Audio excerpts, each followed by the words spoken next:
Good evening, ladies and gentlemen. We are going to have a wonderful time from now on. Dr. Cynthia Goh is going to speak under the title of Reflection on the APHN Development. So kind of personal matter, but Dr. Cynthia Goh and myself have been a very good friend. This is my impression over the past 25 years. My introduction is a combination of very hard, how do you say, presentation and soft presentation. I'm going to start with hard part. Associate Professor Cynthia Goh is Senior Consultant in the Division of Supportive and Palliative Care at the National Cancer Center, Singapore, and Associate Professor at Duke NUS Medical School of the National University of Singapore. She is an accredited specialist in internal medicine and palliative medicine and has a PhD in molecular biology. She is one of the pioneers of hospice in Singapore, starting as a volunteer in 1986. She helped build several palliative care services in the community, including the largest home care service, HCA Hospice Care and Ashishi Hospice. She helped form the Singapore Hospice Council in 1995, which represent all hospice and palliative care service providers in Singapore. She was awarded the Singapore National Award, the Public Service Medal in 1997 for her contribution to hospice care. In 1999, she started the first Department of Palliative Medicine in Singapore at the National Cancer Center of Singapore, which she headed till 2011. This led to palliative care services being established in all public sector hospitals in Singapore, and palliative medicine to be recognized as a medical subspecialty in Singapore in 2006. She helped establish the chapter of palliative medicine at the College of Physicians in Singapore in 2011, and chaired the palliative medicine subspecialty training committee of the Specialist Accreditation Board, Ministry of Health, until 2018. From now on, that is the very important part of my introduction. Dr. Goh, Cynthia Goh, was deeply involved in the formation of the Asian Pacific Hospice Palliative Care Network, APHN, from 1996 till its legal registration in Singapore in 2001. She has been APN chair from 2009 till 2021. Her current interests are in leading APHN projects to help build capacity for palliative care in low and middle income countries like Bangladesh, Myanmar, Sri Lanka, India, and Bhutan. Several years ago, she invited us over to her private home, and where we met her husband, who is a doctor also. And several years ago, Dr. Cynthia Goh and Dr. Rosalie Shaw came to Japan, and they spent one night in my house. That was a very wonderful experience for me. I can go further, but the time is so limited. I'm going to stop just right now. We just thank you very much for your coming, not coming, because giving the special talk. We just expect a good one. Just start, please. Thank you very much. Thank you very much, Dr. Kashiwagi, for that wonderful introduction, which you always make very personal. We wish that you would do introductions for everybody at the APHCs. Now, I'm going to try this share screen and get my slides up. Ah, okay. And I've got a pointer working. That's good. Thank you for this honor and privilege to give a special lecture at the 14th Asia Pacific Hospice Palliative Care Conference. It's really special for me. And I thought I would entitle my talk. It's going to be about the APHN, the Asia Pacific Hospice Palliative Care Network, past, present, and future. Now, I realized that I followed Dr. Rosalie Shaw in her presentation, and I was really pleased that she spent a lot of time in her presentation on Dr. Hinohara, who is key to the concept and the setting up of this network. So I will go on with my story now. This is the Asia Pacific region that we're talking about. Oh, now how do I advance my slides? Ah, okay. So what is the Asia Pacific Hospice Palliative Care Network? Yeah. Our objective is to promote the development of hospice palliative care in the Asia Pacific region. So development encompasses a very, very wide brief. And we started off as a network. You remember Dr. Shaw was saying that Dr. Hinohara invited people to Japan so that they could meet one another and become friends, share their successes, share their difficulties, and support one another. And in those days, back in the 1990s, there were very few services running, and most of us who were running services were doing it in a very isolated manner. So Dr. Hinohara thought that peer support was very important. Now, this is a very early picture of a group of us meeting in 1999, and you can see some familiar faces there. Dr. Hinohara, of course, our Dr. Kashiwagi. You will remember Dr. Fumikazu Takeda, who was also with our early group. This is Dr. Devaraj from Malaysia, who is, I'm told, very close to 100 years old and catching up with Dr. Hinohara. Dr. Enoch Lai from Taiwan. Of course, Dr. Shaw at the back, but many other people, like, for example, our present chairman of APHN, Dr. Ednin Hamzah, is also in that picture. And he's hiding behind Dr. Suresh Kumar from India, sort of these very familiar names to many of us in palliative care, and particularly in Asia. So we're a network of individuals and organizations working in hospice palliative care in the Asia Pacific region. How did it all start? Well, one of the beginnings of the network was when we met at what is now called the Second Asia Pacific Hospice Conference. At that time, it was a second conference that we organized and invited people from the region in Singapore. And that conference was attended by 500 delegates from 22 countries. And we all had such a wonderful time that we said, we must get together again. The first conference was in 1989. They said 7 years is far too long a time, a gap. Let's meet every 2 to 3 years. And it was at that time that Hong Kong said, we are going to be handed back from a British colony back to China. We want to organize the next conference. And so we said, yes, we'll go to Hong Kong next. And then Taipei said, come to Taipei next. And then after that, we looked at Japan and we said, we will go to Osaka to Dr. Kashiwagi.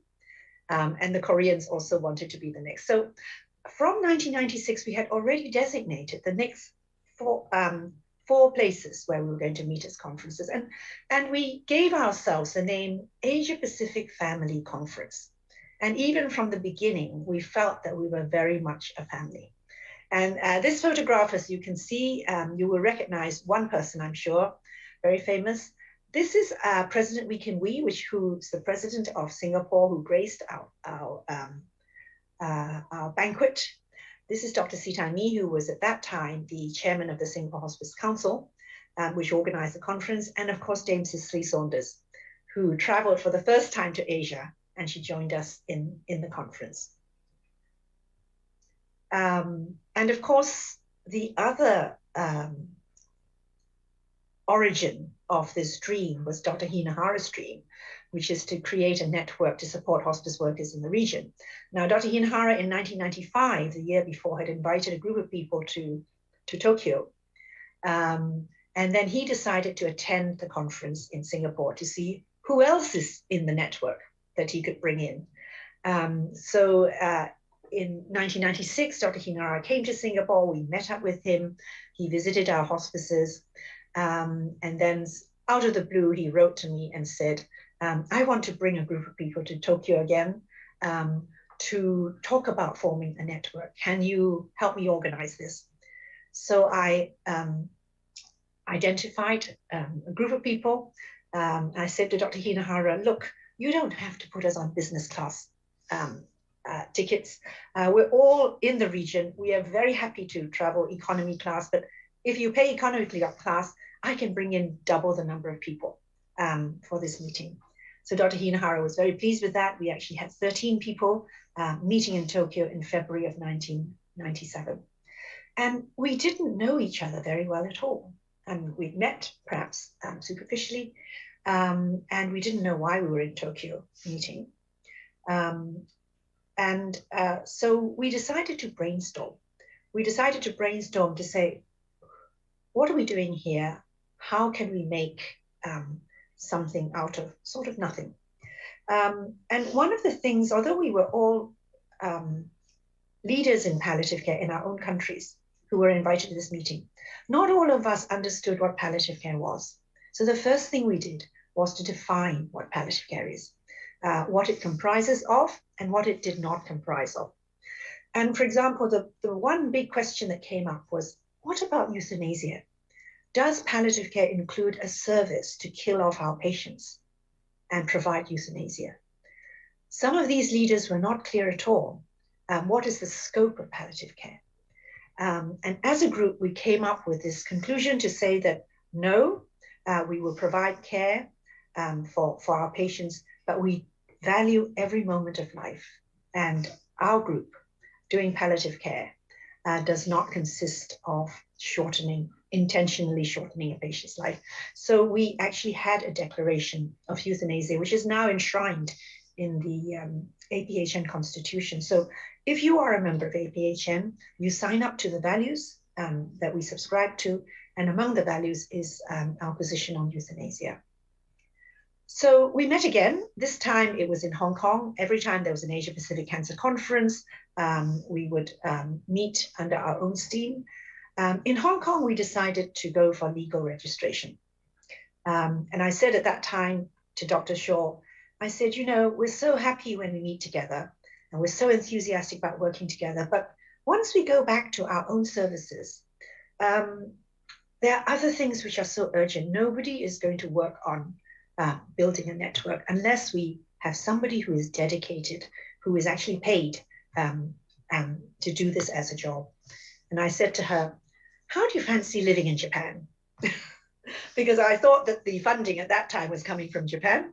And Dr. Shaw said to me, oh, I'd love it. And there we conceptualize creating a secretariat to build up this network, and that Dr. Shaw would be the key person who would help us build this secretariat. So we had a series of meetings after that because we had to write the constitution, we had to choose our name, we had to decide the site of our registration. I thought if we were going to set up a secretariat, and it was going to be in Singapore because of the way the funding shaped up. Singapore provided half the funding, and the other half was provided by 3 foundations from Hong Kong, Japan, and Taiwan. And I thought, well, what about the legal registration site? Which country should it be in? We were advised that it had to be an international English-speaking center. So I thought Hong Kong was a good place, but the Taiwanese were very much against a legal registration in Hong Kong because they were very afraid that they would get thrown out of the organization. So everybody decided that registration was also going to be in Singapore. And that was how we ended up with a secretariat that was headed by Dr. Rosalie Shaw, endeavoring to register ourselves as a legal entity in Singapore. We had, so Dr. Shaw started working in June of 1999. She actually started working in my department at the National Cancer Center. I was invited to start at the Department of Palliative Medicine, and Dr. Shaw was the first employee. She joined even before I joined. We had various other meetings, once in Tokyo, in Hong Kong again, and in Singapore. And Dr. Hinohara was at the center of all of this. And finally, in 1st of March, 2001, we were legally registered as an organization. And this is a photograph of our first council. We had our first annual general meeting at the APHC in Taipei, which is the 4th APHC in Taipei, because the 3rd APHC was in Hong Kong in 1999. The 4th APHC was in Taipei in 2001. And you see, I've labeled certain people there, Dr. Hinohara, Professor Kashiwagi was our first chairman. Dr. Rosalie Shaw is there as our first executive director. Our second chairman will be Dr. Enoch Lai from Taiwan. And our third chairman would be Dr. Hong Yang-seong from Korea. And here we have representatives from Australia, from the Philippines, from New Zealand, from Malaysia, from Hong Kong, from Vietnam, and so on. Dr. Shaw, I'm so glad that she is one of the Hinohara lecturers this time. She really built our network from scratch. She helped us through our legal registration. And as you heard from her talk today, she traveled the region, getting to know people. And the network is about getting to know people as persons and as friends. And she was a great mentor to many, many people in the region. And she always describes herself, she sees herself as like spinning a web, a spider's web that linked all these people. And you can see she made 124 trips to 22 countries in about 10 years. So just to bring you up to date, what do we do and who are we? Well, we have a secretariat, which is currently based in Singapore. We moved it to Korea for 1 year in 2010, but it didn't work out because Korea is also not an English-speaking country, and we had some problems with language and so on. So we moved back to Singapore after 1 year. We are a membership organization. We have both individual members and organizational members. Two types of organizational members. Affiliated organizational members don't have votes. Ordinary organization members do have votes. We also have a category of honorary membership, which we don't have any honorary members. And over the years, over 2,000 people joined as individual members. And over 260 organizations joined. Not all of them are still with us because a lot of them don't pay their membership dues, so they can't vote. So the current paid up members are the ones who've paid their dues, but many of these haven't paid their dues but still keep in touch with us. We are organized in terms of sectors. We don't call them countries because a sector is a geographical region which could comprise more than one country or just part of one country. So for example, Hong Kong and Taiwan are sectors. The sector of Korea includes both North and South Korea. We started as 14 founding sectors, which are permanent. And then over the years, we gradually built new sectors, first in Mongolia in 2015, then in Nepal, in Sri Lanka and Bangladesh. Our mission is to be an effective network in the Asia Pacific that promotes and supports the alleviation of pain and suffering from life-limiting illnesses. And our vision is to promote access for quality hospice palliative care for all in the Asia Pacific. So access is very, very much part of our vision. And our goal is currently to reach out to more communities in need of palliative care, to build sustainable capabilities in service development, in advocacy, in education and research. And you've heard a lot about this during this conference, and I'm ever so pleased and ever so proud that our members have done so much. And of course, every 2 years we meet together in conferences. This is the 14th time, and we haven't missed any of the years. I just show you a picture of the conference in Singapore where we first conceptualized the network as well. And because I just like to point out, there's some very famous people in this picture. There is Professor Neil MacDonald, who's one of the editors of the first edition of the Oxford textbook. There's Gilly Byrne, who is very active. She's a nurse who promoted palliative care in India. This is Baroness Elora Finlay, very strongly singing there. And this is Professor Irene Higginson. So we're all letting our hair down. We have people joining us, and you can imagine that we have such a good time. We said we must meet again. So the Secretariat runs a website. We're on social media. Some of you will have noticed that we launched our first edition of eHospice today. This is a newsletter in addition to our normal newsletters. We have a directory of service providers, and I'm very proud of this directory because this is the directory that allows us to link patients up to services. So whenever a patient is traveling from one country to another and they need palliative care, when they go home or when they arrive at their host country, people will consult our directory or they will call us and we will find out who is this palliative care provider for these patients. And I think that touch is very, very important. We also have special interest groups, the most active of which, I mentioned this, is the Children's Palliative Care Group. We organize webinars and short courses. But every time we got together, when we asked our membership, what do we need? What do you think the network should do? Everybody said, more education, more training, because we all wanted to improve ourselves and be better for our patients.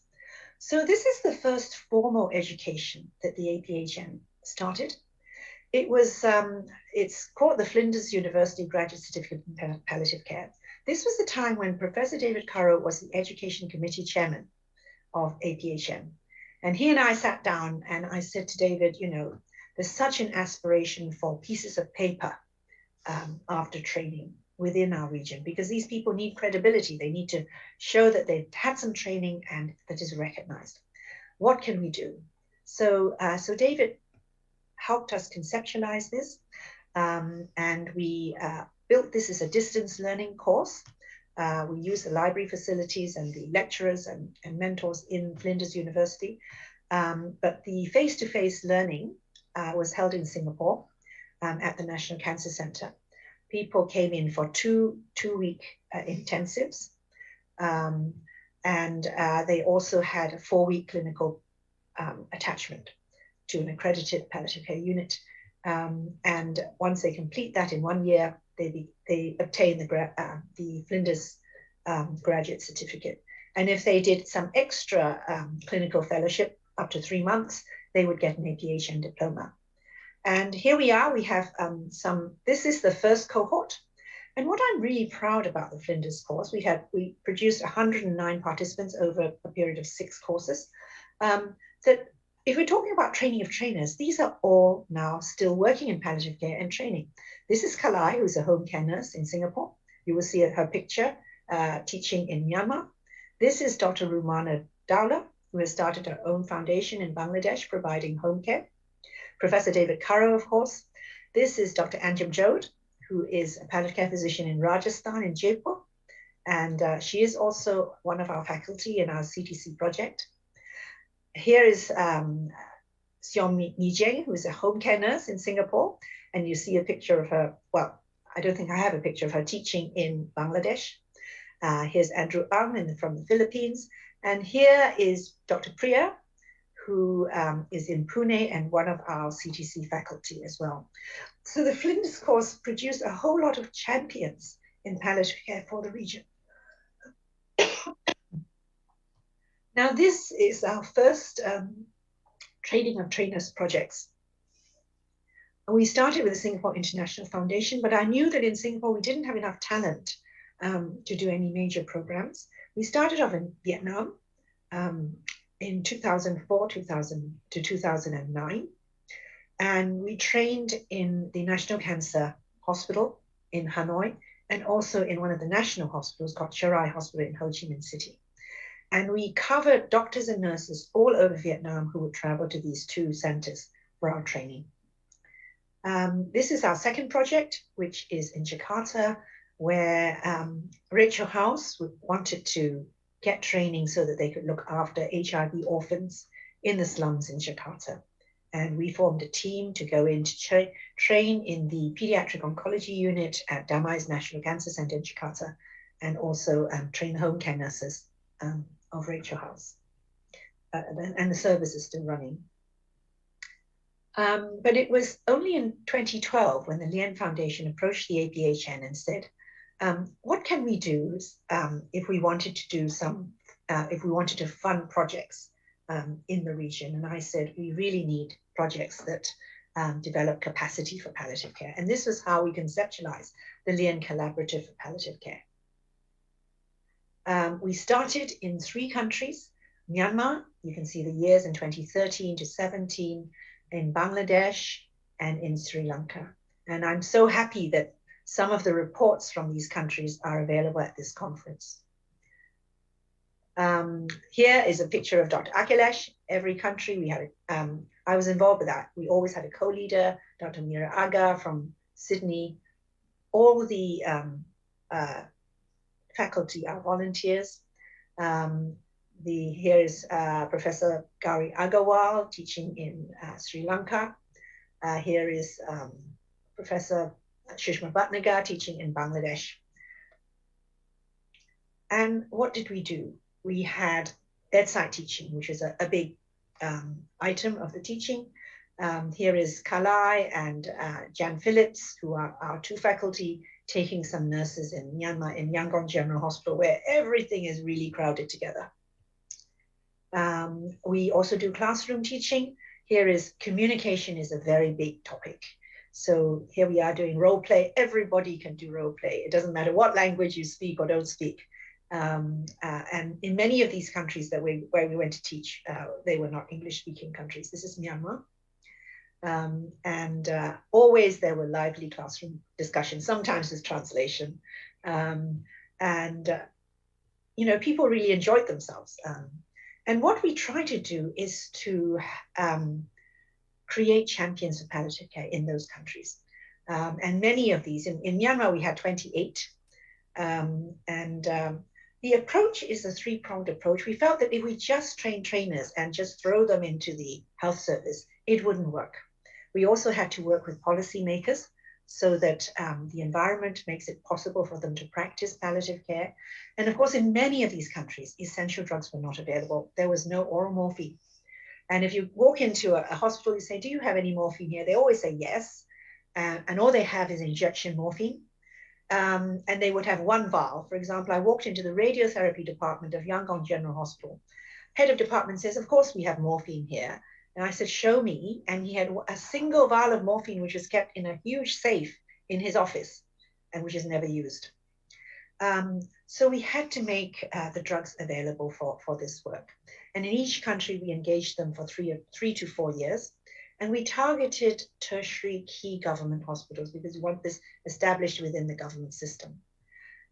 So we worked in the main government training hospitals or tertiary referral centers like National Cancer Institutes and things like that. We want to build up a core group of doctors and nurses and allied health professionals. Many times we go into a country and they have no allied health professionals, like no social workers, no PTs, no OTs. But by the time we leave 3 or 4 years later, very often, there were already social workers working, pharmacists who are working with us and so on. And we hope that these centers where we work in, where we train this core group of doctors and nurses, will become training centers for palliative care within the country. And that very much has become the norm. Secondly, we engage government policymakers. You heard Dr. Shiraj Pereira talking about policymakers' engagement in Sri Lanka, where they have been able to introduce palliative care into their national health policy. So every time we go in country to teach, we also made a visit to the Ministry of Health or whoever will see us and try to talk about palliative care in the ministries. And the idea is that we train this core of people in the tertiary centers, but they become the force that brings palliative care into the community as well, which you also heard in Sri Lanka's case. That has very much happened. The third prong is making essential medicines available. Most of the countries did not have oral morphine apart from Sri Lanka. And a lot of them, even if they had, the patients only had access within the hospitals. And soon they would be moving out of the hospitals. They couldn't take any analgesics home. So we met with drug regulators, manufacturers, importers to ensure a supply and access. So these are pictures of opioid access workshops in Bangladesh and in Myanmar. And how do we measure success in the Lien Collaborative? We count the number of services that are started sustainably. We count the number of patients that each service cared for. We ask them to monitor how much oral morphine is actually dispensed to patients. What is the access of oral morphine from hospital to the home? How long is the length of prescription period? For example, in Sri Lanka, the prescription period was only 3 days when the patient was discharged when we started. They increased it to 30 days, which is much more reasonable. We also required our centers to do educational activities within their institution and surrounding institutions and in the community. And where we can, we worked with medical and nursing schools to include palliative care into their curricula. What did we achieve in Myanmar? We had palliative care services running in Yangon and Mandalay, Yangon General Hospital, Mandalay General Hospital. Oral morphine was manufactured by a government factory and made available for free to palliative care patients in the country. Palliative care curricula was included in the medical schools and nursing schools, and they worked on a national strategy. In Bangladesh, while we were working there, they recognized palliative medicine as a specialty. They started an MD, and currently they have 10 MD trainees in flight. They have 3 factories producing oral morphine by the time we left. And there were new services in government hospitals such as Dhaka Medical College Hospital and the National Cancer Institute Cancer Research and Hospital.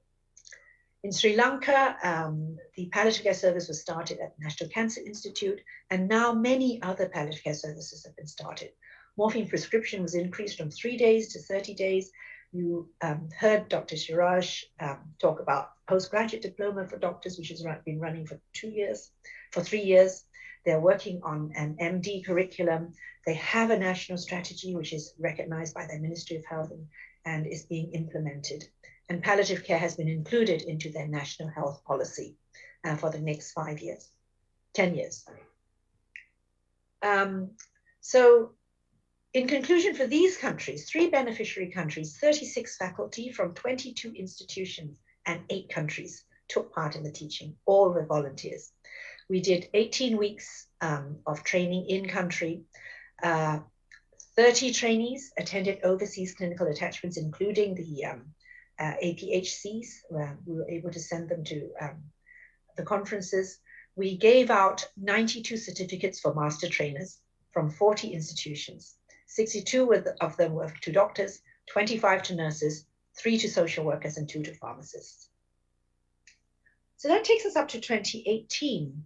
But in 2016, we started this new collaboration in India. I thought India was such a huge need for palliative care. We didn't know how to start. But having met up with Dr. Sushma Bhatnagar at the All India Institute of Medical Sciences, we embarked on this program, which is called the Cancer Treatment Center Program, or the CTC program, which Sushma has just reported on. The objectives is to provide palliative care services at all cancer treatment centers in India, starting with the ones that we selected. And we wanted to ensure that oral morphine is available at the cancer treatment centers, which they weren't. we required the cancer treatment centers to teach within their institution and outside, and also to build integrated services reaching to the community. We started in July of 2016, and we have two partners. One is AIMS Delhi, which is headed by, the Palliative Care Service is headed by Professor Sushma Bhatnagar, and the other one is Kasturba Medical College in Manipur, which is headed by Professor Naveen Salins. As you heard from Dr. Bhatnagar's presentations, we had 3 runs of CTC 1 to 3, where we recruited 31 cancer treatment centers from 14 states and territories. 23 sustainable services were started. We had 110 trainees and 22 faculty were involved. And nearly all of these faculty, apart from myself, were from India. It's very important to have culturally appropriate teaching in palliative care. Ongoing is CTC 4, where we recruited 17 CTCs in January of 2020. We did the foundation course, but COVID struck, and we only completed the clinical observership in October of 2021, but we continue to teach on Zoom every Thursday. So you can see in India, the red diamonds are the established sites, 23 sites, which have palliative care services now all over India, and there's 17 ongoing training sites, which are in blue. And Dr. Sushma showed this picture about the faculty. As you can see, here is Dr. Anjum Jode and Dr. Priya, who are from the Flinders course. These two gentlemen at the back, Dr. Raghavendran and Dr. Rupesh, they were our trainees in CTC 1 and CTC 2. So it's really a training of trainers. They go on to train in CTC 4, as you can see from that picture. This program is also integrated with other training programs in India, and we're really proud that 2 of our training centers are now training MDs in palliative care. So there are very few MD training centers at the moment. Other ongoing projects that we have, we started going to Bhutan in 2018. We've done 2 teaching modules there, working with their national referral hospital in Thimphu. We did a feasibility study in Timor-Leste in late 2019, but haven't actually properly started work there yet. And we've been in discussion with Dr. Srivien in Konkan about a planned collaboration reaching staff in Laos. Ongoing, the other thing is China. We have wanted to train in China for the longest time. And finally, after a lot of planning, in July of 2021, we started online interactive training in Mandarin. This was quite a challenge for us because not many of us could teach in Mandarin.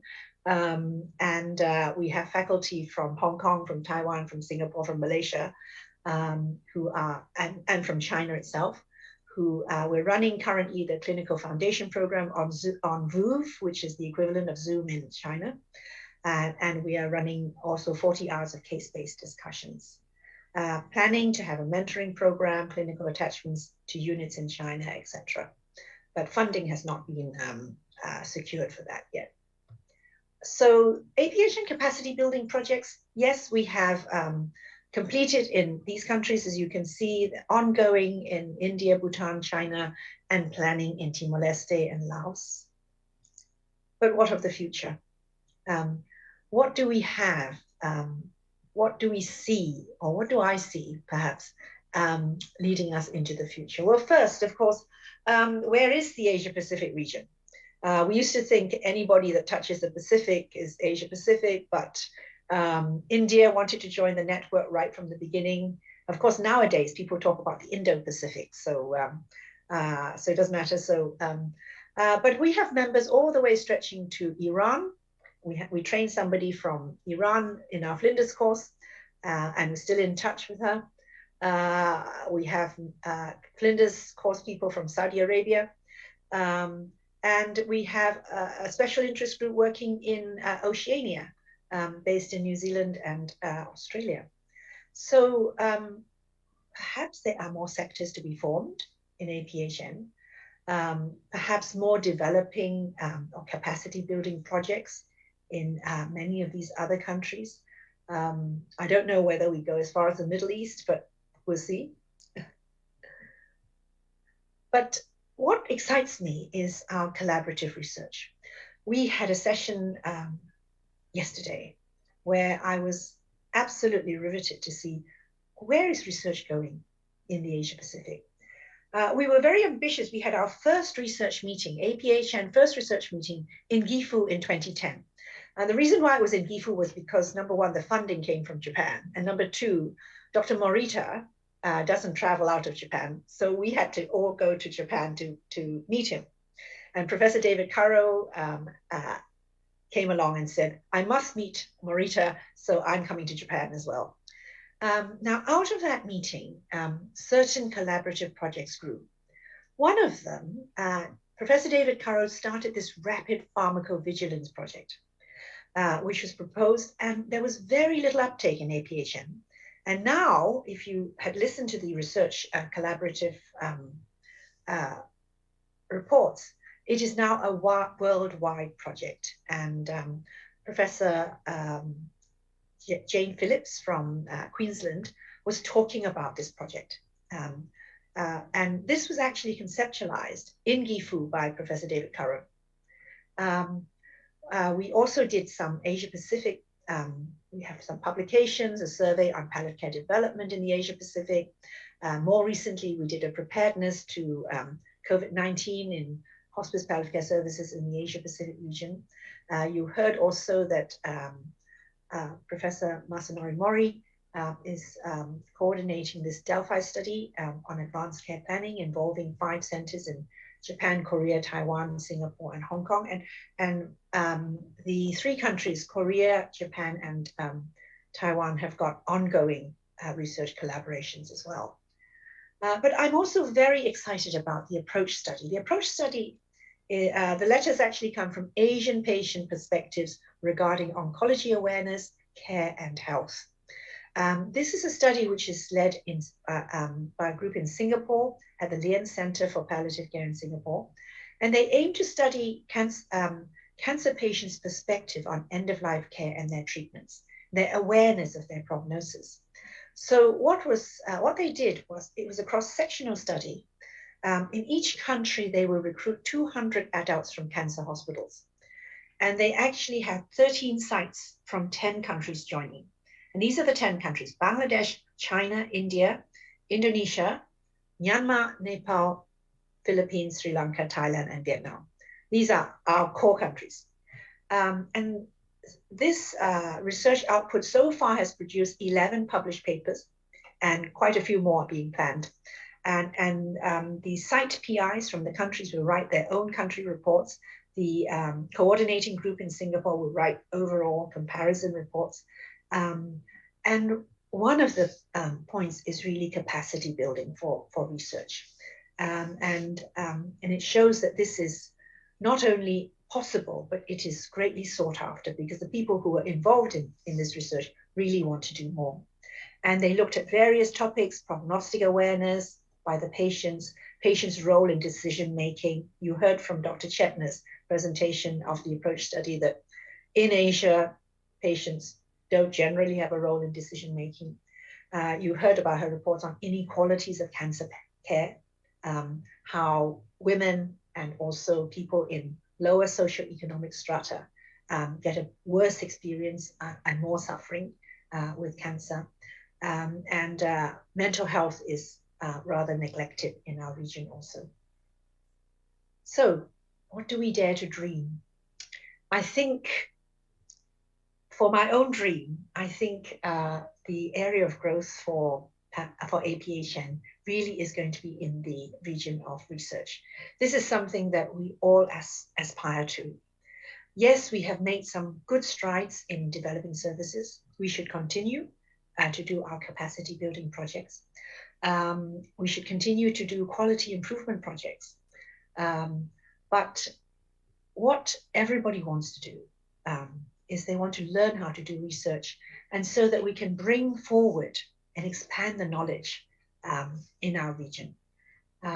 So one of the things that I really would like to see eventually as a dream, maybe a very far away dream, is that we might have a professorship in the region, maybe a roving professorship, now that we don't need to stay in one country. with the communication being like this, if we could get funders who could fund something like that, we can have professors that are going around the region. This unit will take it for 3 years, another unit will take it for another year, another 3 years, and they will build up a core of people with MSc, masters and PhDs in palliative care, who will become the workforce and who will be able to lead research services, research in our region. So this is one of the dreams. And before I end, I also want to remind us about what we should not lose within our network. I think we have something that is very precious. We have a network that is full of friends. We feel like a family. And we've always said this is the Asia Pacific family, because this is very native to our culture as Asians. You remember Dr. Hinohara's dream about not to forget the personhood in palliative care. That in palliative care, we treat people, not as patients, but as persons. And that is how we give good palliative care. And in networking, it is also about persons. If you look at the mentorship of Dr. Leslie Shaw, it's always about knowing the people that you're mentoring. And that's what makes mentoring work. And I think these are some of the values that we should never lose in APHN. And of course, we have challenges ahead. The societies are changing, particularly in the West. They are pushing for things like euthanasia, for physician-assisted suicide. We have to make our choices, and we have to make our stand to say, are we still a network that values every moment of life? Do we want palliative care physicians to intentionally kill their patients? Is that part of palliative care work? I personally believe that it isn't, because already our patients are so scared of morphine. They're so scared of pain management. They think that if we give them morphine, we're going to kill them.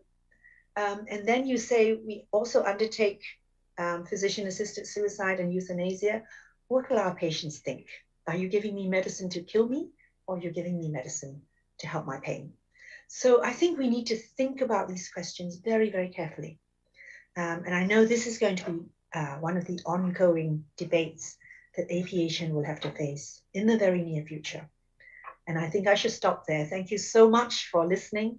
I hope I haven't gone over time too much. And I'll pass it back to our chairpersons.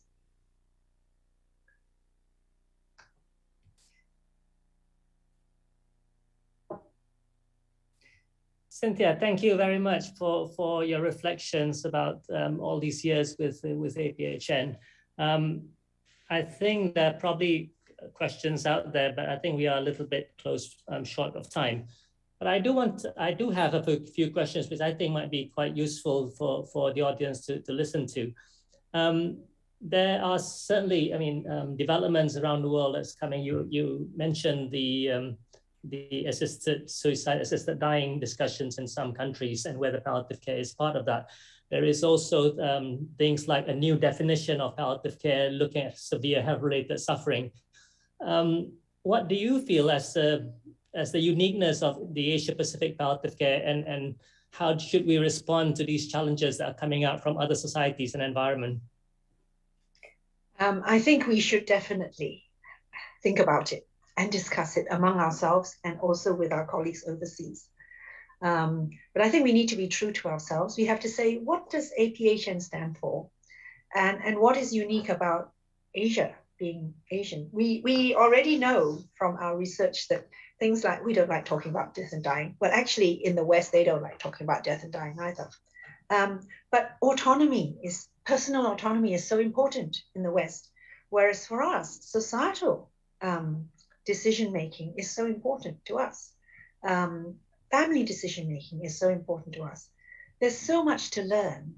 And there's certain things that we cannot change, like this decision-making and so on. We could probably change the communication with patients, getting people to know their diagnosis, be able to discuss it without too much fear and anxiety. That one I think can be improved. But to say that, we all think that it is very selfish to make an autonomous decision for ourselves particularly with regards to medical issues, because you're going to need your family to look after you. Someone's got to pay for it. So whatever decision you take is not just affecting yourself. It affects your whole family and possibly your whole community. So these are things that we need to grapple with, and we need to be true to ourselves. We need to make our voices heard in the world as well. And I know, Ednin, that you're very keen that we join the conversation in WHPCA and other forum where the Asian voice needs to be heard. And I think we need to develop our capabilities in advocacy and put our positions out. Not that we have to be very fixed, but unless we put it into words, we can't even conceptualize it for ourselves. A follow-up question would be the picture that you showed. I was still in that picture in Hong Kong, 1998, 1999. Yes. Where do you see the emerging leaders coming out of the region? Oh, where we did the capacity building, there are the emerging leaders. We see them everywhere. I mean, I was so impressed with so many of the presentations, what Sri Biang has been doing in Thailand, what Shiraj has been doing in Sri Lanka. I feel that APHN is really just the catalyst. We can't do things. We can't build systems in countries. That's not our business. But what we can do is we can showcase what everybody else is doing. And what's nice about showcasing is, if your neighbor's doing this, you say, well, how come they can do it when we can't? And there's a little bit of friendly competition, and we learn from one another and egg each other on. So I think that's a very positive type of competition. It's been really wonderful to have work and learn from you, Cynthia. There's been quite a few congratulations through the messaging and Q&A. But I think it's probably time to sort of move on to the next bit. Maybe I'll pass it on back to Dr. Kashiwagi for any questions or comments. Dr. Kashiwagi?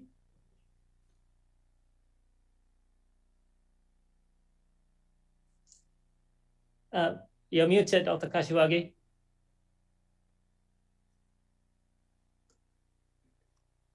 Quite short question, so please answer very shortly.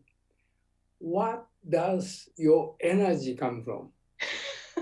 I mean, just because you are a woman, or to do with something to do with race or religion or way of thinking or genetics or education? What does this strong energy come from?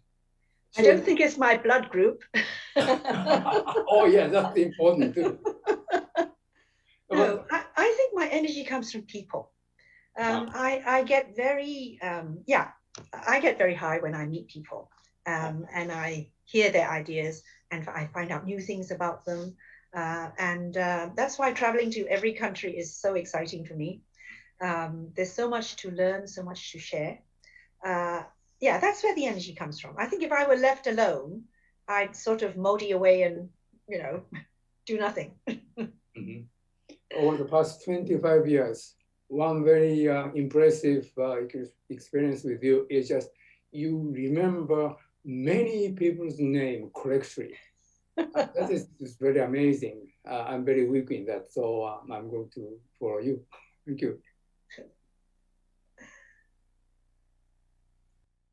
Wow, so thank you very much, Dr. Cynthia and Dr. Kashiwagi and Dr. Hamzah for the wonderful session. We are so energized for the future of hospice palliative care. I wish we had more time and days to continue to talk about this, but unfortunately, we have a limited time, and now we'd like to welcome you all to the closing ceremony. So thank you very much, Dr. Cynthia Goh, for your exceptional work and commitment. Thank you very much.